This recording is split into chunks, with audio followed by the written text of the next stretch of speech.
Hello friends, వీటిని ఏమంటారో మీకు తెలుసా? వీటిని తెలంగాణలో కలింకాయలు అంటారు. ఆంధ్రాలో మాత్రం వాక్కాయలు అంటారు. వీటితో పప్పు, పచ్చడి చేసుకుంటే చాలా టేస్టీగా ఉంటుంది. ఇప్పుడు నేను పచ్చడి ఎలా చేసుకోవాలో చూపిస్తాను.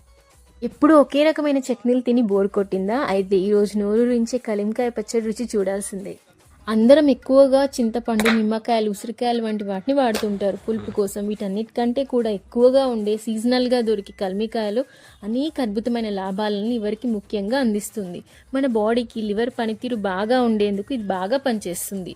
అనేక రకాల లాభాలను లివర్కి చేకూర్చటంలో అద్భుతంగా ఉపయోగపడుతుంది. కలింకాయల్లోని పులుపు, పచ్చిమిర్చిలోని కారం, వెల్లుల్లి సువాసన అన్నీ కలిపి ఒక్కసారి అలా దంచితే ఆ రుచి వేరే లెవెల్. ఇంకా రోట్లో దంచితే చెప్పక్కర్లేదనుకోండి. ఒక్కసారి తింటే జన్మలో మర్చిపోలేదు. వేడివేడి అన్నంలో కారం కారంగా పుల్ల పుల్లగా ఉండే ఈ చట్నీ పడితే ప్లేట్ ఖాళీ అవ్వడం ఖాయం.